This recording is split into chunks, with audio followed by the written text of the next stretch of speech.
जगातील कानाकोपऱ्यात निनादला, तसा जातीभेद हा शब्द आंबेडकरांनी जगात निनादून सोडला. यावरून त्याचे ध्येय ते हिंदू समाजाचे, देशाचे नि मानवतेचे संवर्धन करणे हेच होते. हे स्पष्ट होते. 6 कोटी अस्पृश्य हिंदूंनी सेवा ही जगातील दलितातीलही पददलितांची सेवा होय हे लक्षात ठेवले म्हणजे त्यांच्या कार्याची महती कळेल. म्हणजे बाबासाहेब आंबेडकर काय म्हणतात की जशा पद्धतीने कार्ल मार्क्सनं चा वर्ग कलह या जगामध्ये प्रसिद्ध झाला होता, कार्ल मार्क्सचा सिद्धांत हा जगात प्रसिद्ध होता, तशा पद्धतीचा भारतातला जातीभेद हा जगात प्रसिद्ध होता. म्हणजे एवढ्या पद्धतीचा जातीभेद या भारतामध्ये दडलेला होता. ही जगातील दलितातली पददलितांची सेवा होय हे लक्षात ठेवले म्हणजे त्यांच्या कार्याची महती कळेल. म्हणजे या दलितांवर जे काही अन्याय अत्याचार होतात याची जर तुम्ही जाणीव केली तरच त्याच्यावरचे तुम्हाला त्यांचे काय हाल आहे त्यांची पुरी गाथा तुम्हाला कळू शकेल. कारण जोपर्यंत तुम्ही या लोकांचं जीवनमान अभ्यासणार ना तोपर्यंत तुम्हाला यांची महती काही कळणार नाही. त्यांच्यावर कुठल्या प्रकारचे अन्याय होतात, कुठल्या प्रकारचे अत्याचार होतात हे तुम्हाला मुळीच कळणार नाही. आयुष्याच्या सायंकाळी आंबेडकरांच्या व्यक्तिमत्वाला गांभीर्याची नि भव्य तेजाची जोड मिळाली. शरीराने ते भव्य भरदार आणि गतिमान होते. त्यांचा चेहरा निमगोलने उग्र असून डोक्यावर टक्कल होते. ते 5 फूट 7 इंच उंच होते. त्यांचे वजन 180 पौंड होते.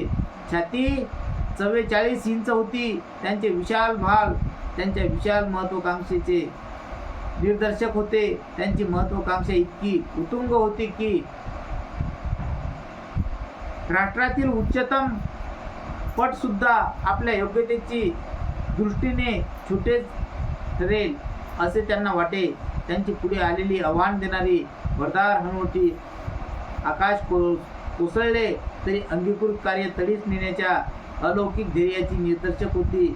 सर्व जगाच्या तिरस्काराचे 3 तेरा करेल एवढी त्यांच्या हनुवटीच्या बाकात शक्ती होती. त्यांची बागदार नासिका ही जणू वादळातून सुरक्षितपणे नेणाऱ्या त्यांच्या जीवन नौकेचे सुकाणू होती. त्यांचे डोळे वेधक आणि तेजस्वी असत, परंतु त्यात पोळलेल्या मनाची संशय वृत्ती डोकावत असल्याचा भास होई. ते रागावले म्हणजे गत काळातील सर्व कडवटपणा जणू एकवटून त्यांच्या डोळ्यातून ओसंडत आहे असे वाटे. त्यांच्या ओठातून अस्पृश्यांना वाटत असलेल्या द्वेषाचे स्फुलिंग बाहेर पडत आंबेडकर प्रतिमगनीच होते. तथापि जेव्हा त्यांच्या मनाची वृत्ती आनंदित नि उल्हासित असे तेव्हा त्यांचा चेहरा दीपगृहासारखा स्वयंप्रकाशित मनुष्य दुसऱ्या भोवती केव्हाही उपग्रह म्हणून फिरत नसतो. आंबेडकर स्वयंप्रकाशित स्वतंत्र प्रज्ञावंत होते. आंबेडकर हे वादळे मनोवृत्तीचे होते. जर काही मनाविरुद्ध घडले तर त्यांच्या रागाचा पारा चढे. मेजावरील ग्रंथ किंवा कागद जरा इकडचे तिकडचे झालेले दिसले की ते आरडाओरडा करीत असे. पुस्तके कुठे आहेत, ते कागद कुठे आहेत, कुणी हलवली इथली पुस्तके, हा गडगडाट ऐकताच त्यांनी डॉक्टर पत्नी आणि नोकर यांच्याशी वाचावर धारणत बसे.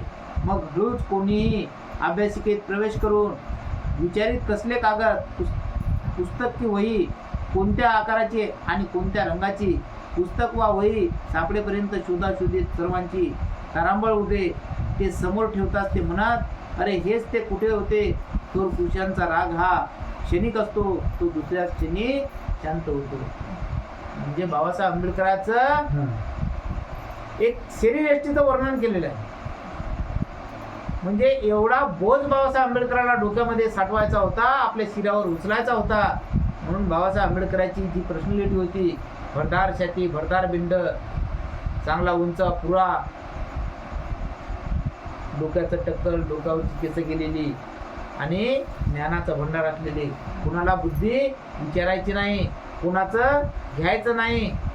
म्हणजे एक स्वयंप्रकाशित, ज्याप्रमाणे एखादी मेणबत्ती स्वतः जळते आणि दुसऱ्याला काय करते, ती प्रकाश देते, प्रकाशमान स्वतः झिजते. म्हणजे अशा पद्धतीनं बाबासाहेब आंबेडकर एक स्वयंप्रकाशित होते. म्हणजे स्वतः त्यांनी स्वतःचा जीव जाळला, परंतु या इतर लोकांना काय केलं? प्रकाशमान केलं, त्यांचा उदय केला, त्यांचं पुनर्जीवन केलं. म्हणजे पूर्वीचे जे महार होते ते बाबासाहेब आंबेडकरांना प्रकाशात आणले. या पवित्र बौद्ध धर्माची त्यांना दीक्षा दिली, धर्मांतर केलं. एवढंच नव्हे तर बाबासाहेब आंबेडकर एक ज्ञानाचं प्रतीक होते. जर काही त्यांच्या मनाविरुद्ध जर घडलं तर बाबासाहेब आंबेडकर क्षणिक रागावायचे, त्या नोकर चाकर वर्गावर चिडायचे. कारण बाबासाहेब आंबेडकरांना एक ध्यास होता. कुठला? अभ्यास, पुस्तकाचा. म्हणजे बाबासाहेब आंबेडकर एखाद्या देशामध्ये जरी गेले तर कमीत कमी 40 ते 50 हजाराची पुस्तकं खरेदी करून आपल्या भारतात आणतात. कशासाठी? की माझा समाज शिकला पाहिजे, माझ्या समाजाने ही पुस्तकं चालली पाहिजे. बाबासाहेब आंबेडकरांना बंगला जरूर बांधला, पण स्वतःला राहण्यासाठी नाही बांधला. बाबासाहेब आंबेडकरांना त्या पुस्तकाचा साठा त्या घरामध्ये राहिला पाहिजे, माझे पुस्तक हे सुरक्षित राहिले पाहिजे आणि माझ्या समाजातील लाखो करोडो विद्यार्थी त्या ठिकाणी आले पाहिजेत आणि ती पुस्तकं त्यांनी ते पानन पान चालल्या गेलं पाहिजे. यासाठी बाबासाहेब आंबेडकरांना बंगले. आणि जर ते पुस्तकं इकडे तिकडे जर विखुरलेली दिसल्या गेली तर मग बाबासाहेब आंबेडकरांना राग यायचा. बाबासाहेब आंबेडकर क्षणिक रागवायचे की अरे ते पुस्तकं काय केले तुम्ही, ते कागद काय केले, ते अस्तव्यस्त इकडे फेकले तिकडे फेकले. मग कधीतरी ते नोकर चाकर वर्ग लगेच उठून हाती यायचे की बाबासाहेब हे घ्या कागद. अरे बाबांनो, ही पुस्तकं मी फार पराकाष्ठेने आणलेली आहेत, ही कागद अतिशय मोलाची आहेत आणि ही कागद तुमच्या आमच्या सर्वांच्या हिताची आहे. आणि ही जर कागद तुमच्याकडून गाळ झाली तर तुमचा धर्म हरपल्यासारखं होईल. तुम्हाला कुठल्याच प्रकारचं मार्गक्रम करता येणार नाही आणि तुम्हाला मार्ग जीवनाचा सापडणार नाही, असं बाबासाहेब आंबेडकर या लोकांना सांगत आहे. आंबेडकर हे कुटुंब वत्सल गृहस्थ होते असे म्हटले तर फारसे चूक होणार नाही. म्हणजे बाबासाहेब आंबेडकर एक कुटुंबामध्ये कुटुंब वत्सल म्हणजे प्रेम. म्हणजे बाबासाहेब आंबेडकर या सामाजिकरित्या सामाजिक दृष्ट्या, कारण बाबासाहेब आंबेडकर एक समाजशास्त्राचे सुद्धा प्राध्यापक होते. बाबासाहेब आंबेडकरांना 2 याच्यामध्ये डिग्री कमावली होती डॉक्टरची, एक समाजशास्त्रामध्ये आणि दुसरी अर्थशास्त्रामध्ये. बाबासाहेब आंबेडकरांना पैशाचं महत्त्व समजत होतं आणि बाबासाहेब आंबेडकरांना या समाजाच्या जीवनाचं सुद्धा महत्त्व होतं.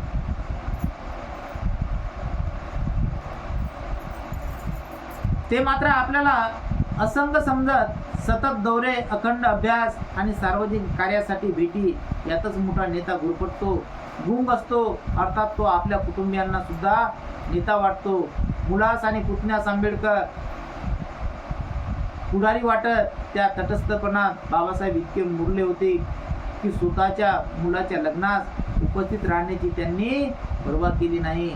त्या लग्नास त्यांची नापसंती होती किंवा त्यावेळी पहिल्या पत्नीची आठवण उचंबळून आली की आंबेडकरांमध्ये नेत्यांची कठोरता जागृत झाली. यापैकी काय प्रभावी ठरेल हे सांगणे कठीण आहे.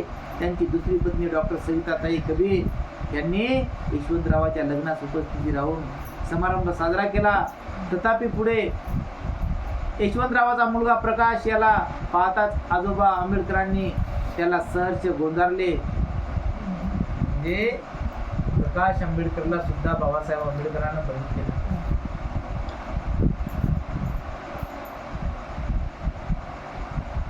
आंबेडकरांचा उग्र चेहरा, अखंड अभ्यास वृत्ती हे गुण सलगीला पोषक नव्हते. त्यांच्या अवतीभोवती असणाऱ्या लोकात ज्यांचा अपमान अथवा हिरमोड झाला नसेल असा माणूस कदाचितच काही नामांकित लोक त्यांना ब्रिटिश मानत.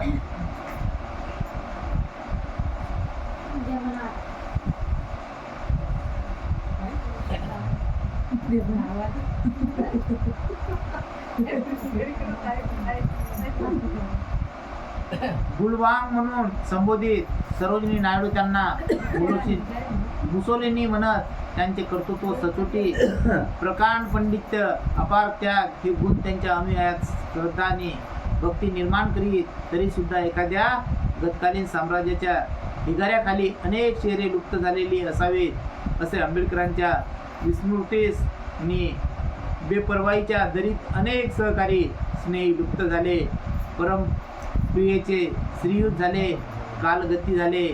म्हणजे बाबासाहेब आंबेडकरांचे मित्र सुद्धा मग तिथून सौम्य वातावरणामध्ये वागू लागले, दूर दूर जाऊ लागले. कारण बाबासाहेब आंबेडकरांचं मन तेव्हा कसं झालं होतं, स्थिर झालं होतं. चला आपण आता उद्या बघू.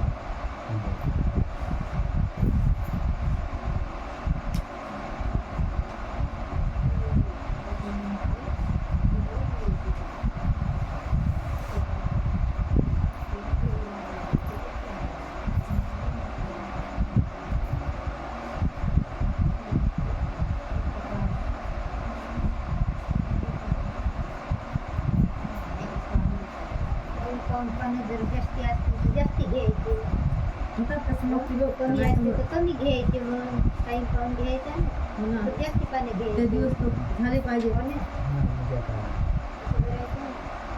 5-6 दिवस राहिले समजा. सोमवार बुधवार, गुरुवार, शुक्रवार, शनिवार, रविवार, सोमवार 6 दिवस राहिले. पाहून हे करायला लागेल. सोमवारी म्हणायच नाही भेटत ना, त्यामुळे भेटत नाही ना. 5 दिवस राहिले ना, 5 दिवस रविवार आलो कसं, रविवारी नाही, रविवारी संध्याकाळी घेरायचे ना, घेरायचे संध्याकाळी. शनिवारला खूप वाचा लागते.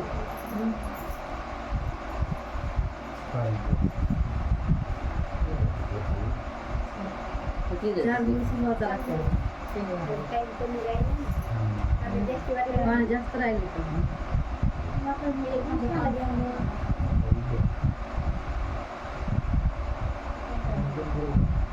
तर ते का तर एखादं शिल्लक वाचायचं.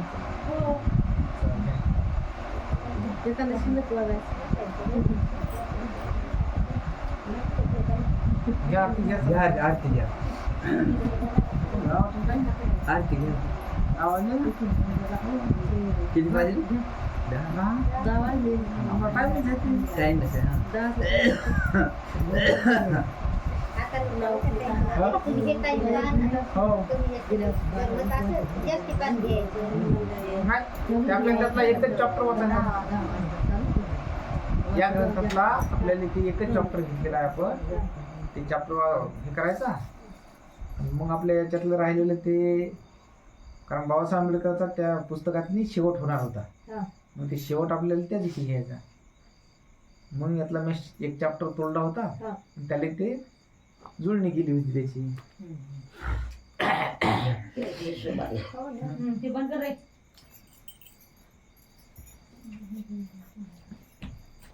बुद्ध भगवान की जय.